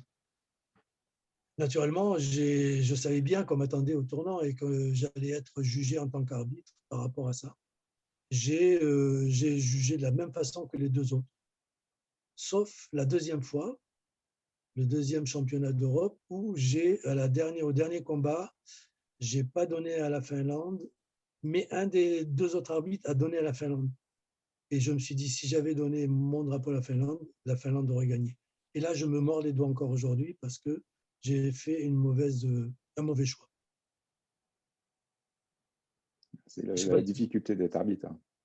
c'est très difficile. Très difficile. C'est fatigant en plus parce qu'on ne fait que ça.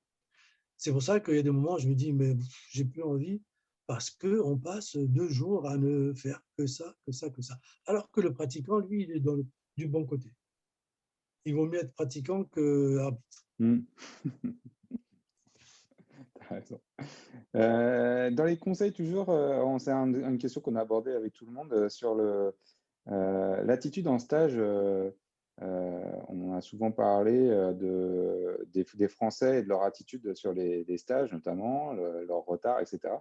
Est-ce que tu as des conseils pour que les gens voilà, se portent bien? Qu'est-ce que toi, quand tu es sensei sur un stage ou quand tu es assistant de sensei japonais, qu'est-ce que tu attends des gens qui sont participants? Quel est le bon comportement à avoir? Je pense qu'on n'est pas trop. Des comportements, on en voit un peu partout, et dans d'autres disciplines, je dirais que là, c'est ce que l'on voit de pire, malheureusement. Mais il faut avoir un côté, comment dire, naturel dans le comportement. Il ne faut pas tomber dans des excès. Donc, quand il y a un excès, on le voit très vite et on va vite corriger. Il faut savoir qu'il y a des personnes qui ont peut-être un comportement qui paraît mauvais, mais qui ne sont pas forcément au courant de la bonne façon de se tenir. Le comportement doit être enseigné, bien sûr, par le prof qui, lui, est le garant de son élève. Si c'est un prof qui se comporte mal, naturellement, là, on ne peut pas lui trouver d'excuses. Si c'est un élève ou quelqu'un de peu gradé qui a un comportement un peu hors norme, il faut vite le rappeler à l'ordre en lui disant, en lui expliquant pourquoi il faut être dans la norme. Mais j'ai jamais vu d'excès. Il ne faut pas non plus exagérer. Hein, je veux dire, il ne faut pas non plus tomber dans des excès. Il y a des comportements tout à fait naturels. Après, que l'on ait les bras croisés par moment, moi, le premier, des fois, je suis un peu fatigué. Je vais peut-être croiser les bras et puis je vais m'en rendre compte rapidement. Tu disais des retards. On n'y peut rien. Les retards, c'est dû à quoi? À la vie d'aujourd'hui, avec tout ce qu'il peut y avoir comme problème dans les retards. Si la personne a une bonne excuse, je ne vois pas pourquoi. Si c'est conscient, si la personne le fait consciemment, naturellement, ça peut donner de. On ne peut pas avoir d'excuses, mais non, il ne faut pas. Il faut pas être plus japonais que les Japonais parce que je peux te dire que je connais des dojos qui interdisent les genouillères parce que il faut que ça soit viril. Ça, c'est une erreur complète. Au Japon, dans les dojos, on met des genouillères. On n'a pas envie de se blesser. Moi, le premier, je me souviens quand je faisais Jikiden, j'étais dans un entraînement à Tokyo et j'avais pas mis de genouillère ce jour-là. Et au bout d'un moment, je me suis retrouvé avec les genoux ensemble. Le sensei, à un moment donné, s'en est rendu compte.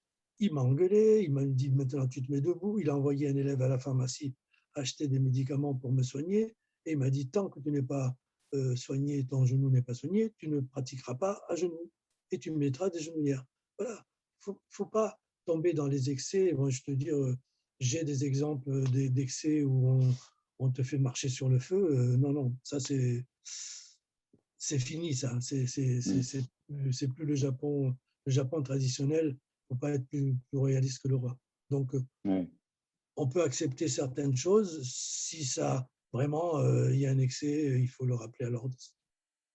Oui, si c'est pas fait avec une mauvaise intention, tout va bien, quoi. Bon. Je continue sur la partie conseils. Je voudrais qu'on parle après un petit peu de passage de grade, mais juste avant, est-ce que tu aurais des conseils pour les pratiquants aujourd'hui pour améliorer leur IA? Il y a évidemment pas voilà, mieux couper, etc. Enfin, ça, c'est des parties techniques, mais plutôt l'état d'esprit ou comment aujourd'hui ils peuvent continuer à travailler, trouver de la motivation et justement s'améliorer en continu. Alors, déjà, quand on parle de pratiquants, il faut savoir qu'on touche de 12, de 13 ans à plus de 60 ans. Donc, les conseils que tu peux donner ou que je peux donner, ça sera en fonction de l'individu. Je vois là, j'ai un petit à Montauban, parce que je donne des cours également à Montauban. J'ai un jeune qui est arrivé l'année dernière, qui a 13 ans, ou 12 on va dire 12-13 ans, qui est d'une connaissance du Japon dans certains domaines plus importante que la mienne. Parce qu'avec Internet, il sait tout et il voit tout. Donc, je suis obligé pas de l'engueuler, mais de lui dire, bah, ça, il ne faut pas que tu le fasses comme ça. Je suis obligé de le freiner, je suis obligé de lui dire, arrête de regarder toutes les écoles que tu vois sur Internet, parce qu'il est tout le temps en train de me questionner, ah, mais sensei, est-ce que vous connaissez telle école et telle école et telle école? Et donc, pour revenir aux conseils qu'on peut donner à un pratiquant, si c'est quelqu'un de jeune, il faut qui est avec cette envie et cette, cette soif d'apprendre, il faut le freiner plutôt que parce qu'il lui-même il se remplit. Il se remplit. Si c'est quelqu'un d'un peu plus âgé, enfin on va dire de jeune, on peut l'aider on peut l'aider en lui donnant des conseils pour son travail physique, l'amélioration de son travail sur le fait qu'on sent qu'il n'est pas à l'aise en CESA parce que c'est douloureux. Donc, lui conseiller de travailler debout une partie et ne pas forcer sur les positions comme Tateisa. Tateisa, c'est un casse-ménisque, il faut le savoir. Moi, j'ai eu le ménisque interne qui s'est cassé en faisant Tateisa, beaucoup de Tateisa. Donc, je recommande de faire très peu le quatrième kata parce qu'on se blesse très facilement, même quand on est chaud. Hein. Donc, quelqu'un de plus âgé, on va lui dire, quelqu'un de plus âgé, déjà, il va dire, ah, j'ai beaucoup de mal à César. On va dire, bon, mais il faut travailler debout, il faut faire le maximum. Naturellement, dans un passage de grade, aujourd'hui, on a trouvé la solution. La personne qui ne peut pas se mettre en César, on lui demande de faire des katas debout. Mais pas de faire Mae debout, ou de faire Oshiro debout, ou de faire Okanagashi debout, ou de faire Tsukarate debout. Ça, c'est la plus grosse erreur qui a été faite pendant des années quand il y avait des personnes qui ne pouvaient pas pratiquer en César. Mais là, depuis quelques années, on a la solution, et même les Japonais l'adoptent, parce qu'au Japon, c'était absolument pas adopté. Mais dans les passages importants de Yai, comme les 8e dan au Japon, il n'est pas question de faire des katas pour handicapés. Tout le monde doit faire les katas en César. Donc, pour revenir à quels conseils donner, adapter en fonction des individus, en fonction de leur morphologie, en fonction de leur état physique, leur donner les conditions de travailler des genres de groupes ou des types de groupes de kata pour qu'ils puissent être vraiment à l'aise, qu'ils puissent vraiment développer en totalité la pratique et ne pas faire des semblants de mae qui n'ont pas de sens lorsqu'on les fait debout. Les katas debout ont leur sens quand ils sont faits vraiment dans la règle du kata qui est debout. Après, comme En état disait... d'esprit, Oui, dans l'état d'esprit aussi. oui.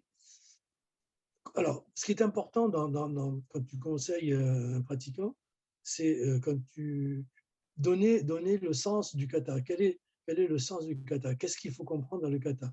Pourquoi on fait telle ou telle technique? Et ce qui est important dans la technique, quel est l'ordre dans la technique, dans le kata? Quel est l'ordre la plus importante? Est-ce que c'est plus important de bien regarder avant et de couper une fois que le regard est posé, ou certains qui vont couper en même temps qu'ils posent le regard, qui est une erreur. Donc, comme dit, et je prends encore référence à Kusama Sensei, il faut regarder comme si tu visais avec un fusil et ensuite couper. Mais bien sûr, en faisant dans un temps relativement rapide, naturellement. Il ne faut pas s'attarder dans le regard, parce que si tu t'attardes dans le regard, c'est celui qui est en face qui va te couper. Donc, bien développer, donner un sens complet de ce que la personne doit, l'exigence du kata, les points importants. Et comme disait Anzawa Sensei, le grand maître du Kyudo, 3 points importants, pratiquer, en deuxième pratiquer et en troisième pratiquer. Mais pas non plus faire ça comme les Marines. Hein. Bonne intelligence. Une bonne heure de pratique peut bien faite peut faire une journée complète de pratique.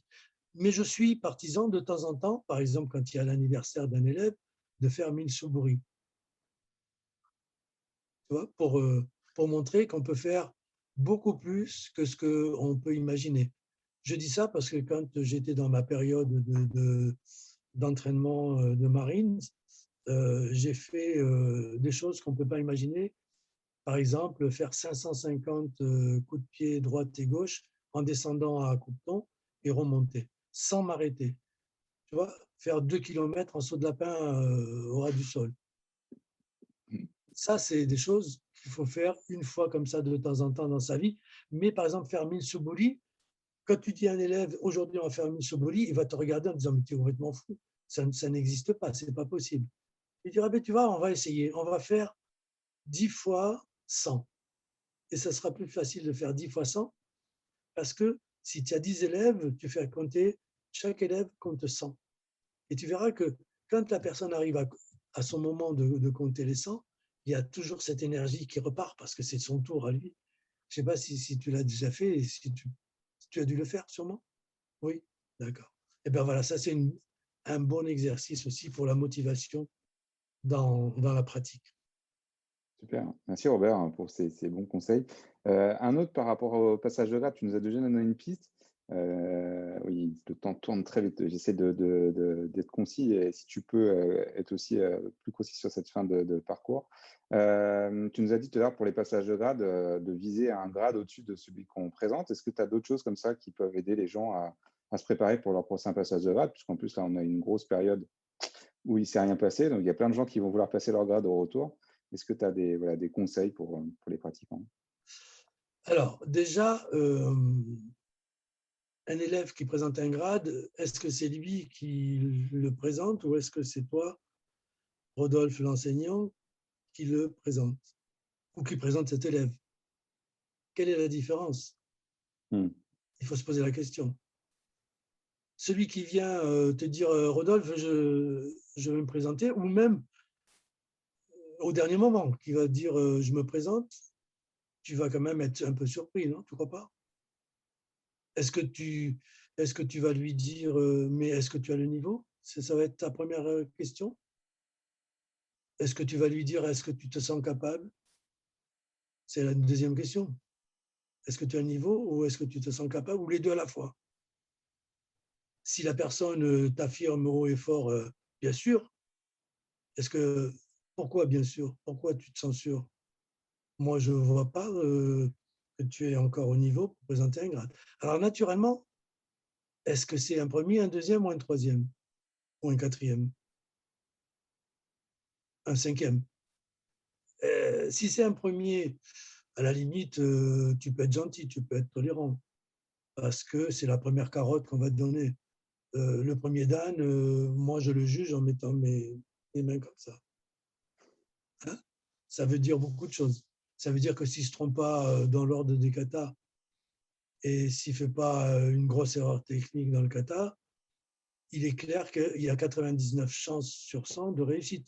Et ce qui est le taux, en général, de réussite au premier dan, c'est entre 90 et 100%. Tu vois. Si c'est un deuxième dan, les doigts vont un peu plus se fermer ou s'ouvrir. Pardon. Si c'est un troisième, on va commencer à enlever les doigts devant les yeux. Donc, les conseils que tu peux donner à un élève de présenter un grade, ça fait partie de ce jugement que toi, enseignant, tu peux dégager. Si c'est quelqu'un vraiment que tu estimes. Alors maintenant, il y a l'inverse. Moi, je peux te dire que j'ai des élèves qu'il a fallu pousser pour aller présenter un grade. Parce que ce n'est pas forcément ce qu'ils recherchent dans la pratique. Je suis sûr que tu en as. Je suis sûr que tu vas être obligé, mais vas-y, parce que ça peut être un plus. Pourquoi hésiter? Pourquoi ne pas prendre cette responsabilité? Donc, les conseils sont, si la personne se sent capable, avec ton accord, si tu penses que ça peut être un bien pour avoir un premier dan. Le deuxième, ce n'est pas forcément un an après. Moi, je suis un petit peu réticent par rapport au temps entre les grades. Ça, c'est une chose que moi, personnellement, j'aurais changé si j'avais les moyens, le pouvoir de le changer, je le changerais. Parce que un deuxième dan, c'est pratiquement un an et quelques mois de pratique. Un deuxième dan, puisque tu peux prendre ta licence en juin, tu as une licence. Au mois de septembre, tu as la deuxième licence. Donc déjà, et l'année d'après, un an après, donc au bout de 3 licences, tu es Oui, 3 licences tes premiers dan et tu n'as pas fait 3 années. Hein, c'est bien clair. Donc, moi, je serais plus pour rallonger les temps entre premier, deuxième, troisième. Et dans certains cas, naturellement, est-ce que l'on voit les personnes pratiquer alors, une personne qui pratique une fois par semaine est différente d'une personne qui pratique 3 fois par semaine. Donc, en l'espace d'une année, celui qui pratique 3 fois par semaine va avoir un acquis plus important que celui qui pratique une fois par semaine ou des fois 2 fois dans le mois, parce que entre les aléas de la vie et le reste, il se peut aussi que des personnes soient très peu présentes. Ça, tu le sais également. J'ai rien à t'apprendre de ce côté-là. Mhm. Donc, il y a énormément de réponses à la question quel conseil donner. C'est toujours en fonction de l'individu et de sa pratique. Mais c'est à toi et c'est aux enseignants de prendre la décision de présenter la personne. Naturellement, c'est toujours plaisant d'avoir un élève qui est reçu. Le problème, c'est que si l'élève est recalé, elle se tournera vers toi avec un air un petit peu en disant, tu vois, c'est toi mon professeur. Tu ne m'as pas donné les outils qu'il fallait pour que je sois reçu. Donc, c'est le mauvais côté. Tu vois, il y a deux côtés. Oui, Si c'est vrai. elle est reçue, elle va te sauter dans les bras, elle va t'embrasser. Si elle n'est pas reçue, c'est toi qui vas être obligé d'aller la consoler. Mhm. Voilà le conseil. Super, merci Robert. Alors, deux petites questions très courtes, mais tu vois, c'est plutôt pour un peu le fun. La première, c'est si tu pouvais, tu te déguises pour que tu sois pas reconnaissable, tu prends une machine à remonter dans le temps et tu vas rencontrer le Robert de la fin des années 70, début des années 80. Et quel conseil tu lui donnerais aujourd'hui? Un conseil, un truc en disant, De, salut, c'est... le conseil de pratiquer avec l'expérience que j'ai aujourd'hui. Ouais, sauf que là, tu ne pourras pas lui transposer, c'est ça le problème. C'est trop difficile de faire. Ouais. Alors, il y a un grand poète espagnol qui s'appelle Antonio Machado qui disait, bon, je vais essayer de le traduire en français, il disait, marcheur ou pèlerin, il n'y a pas de chemin. Le chemin, tu le fais en marchant. Et quand tu te retournes, tu vois tes traces ou tes empreintes. Mm. Voilà. C'est un poème qui, pour moi, met un peu en valeur le budo parce que nous, on a l'image euh, du showman, du camisa, où on a le lieu que l'on salue, ou alors on a le kanji, la voix, le dos. Moi, je ne sais pas ce que c'est que la voix. Tu sais ce que c'est que le dos, toi, la voix? Est-ce que tu visualises? Oui, voilà. Mm. Donc, tu l'as dans le dos, ou tu l'as devant toi, mais tu ne sais pas ce que c'est. Moi, si tu veux, ce que je trouve un petit peu bizarre, c'est que les personnes qui ne pratiquent pas sont celles qui en parlent le mieux de la pratique. Je sais pas si tu... Et donc, tu as de très bons livres sur la pratique, mais faits par des gens qui ne sont absolument pas pratiquants ou bons pratiquants, qui sont mauvais pratiquants ou qui n'ont jamais pratiqué. Malheureusement, nous, les pratiquants, on a du mal à en parler, à en dire du bien. En dire du bien, on le dit, mais on a du mal à faire ressortir ce qui n'est pas possible de faire ressortir. Donc, moi, Mm.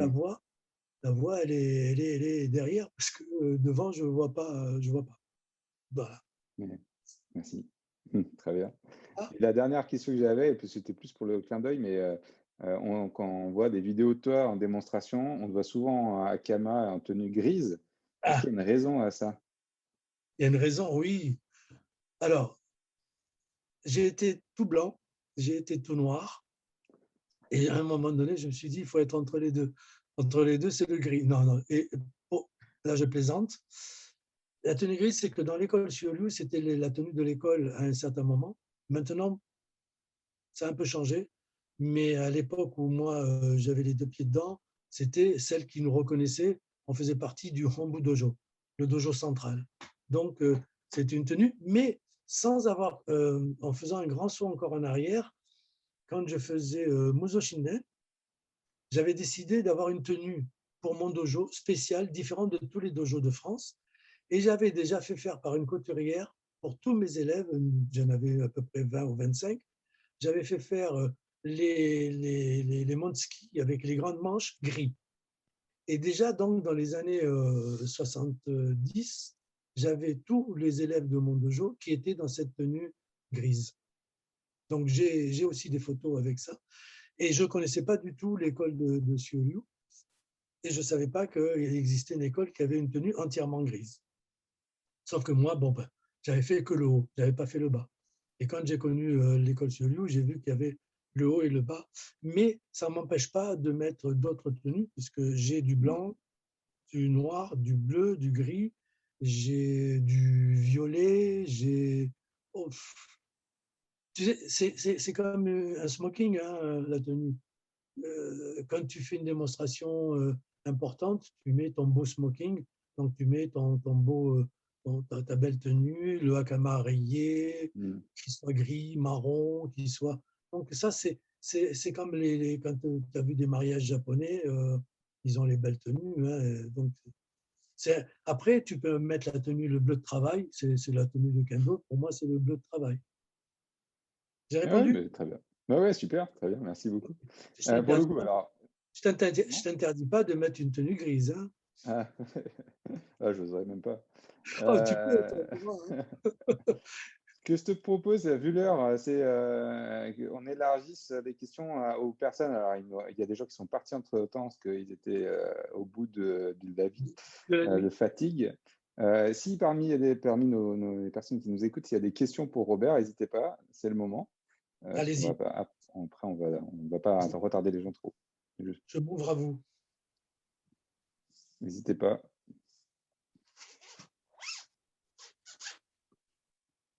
Personne n'ose. Tout va bien. Alors, Donc, je te pose une dernière question et on s'arrête là, c'est promis. oui. On a parlé beaucoup du passé et beaucoup de ton expérience. J'essaye de finir par une question plutôt sur l'avenir, sur toi qui en plus as vu le Iaido démarrer en France vraiment dans les tout débuts, voilà, où vous deviez être une centaine en France à pratiquer ça. Une centaine, c'est beaucoup. Oui, déjà. Comment tu vois Je vois pas ma boule de cristal. Non, j'ai du mal à voir ce qui va se passer parce que est-ce que tu avais prévu la pandémie? Grâce ou à cause de la pandémie, j'ai du mal à voir ce qui va se passer. Non, non. Ou alors, qu'est-ce que Je tu pense que ça va. aimerais? Qu'est-ce que tu aimerais qu'il se passe? Ou comment tu voudrais que les générations. Je peux te donner une autre question. C'est qu'est-ce que tu. Comme, voilà, on va dire que ton parcours, il est t'es en fin de parcours, même si j'espère qu'il te reste encore de nombreuses années devant toi.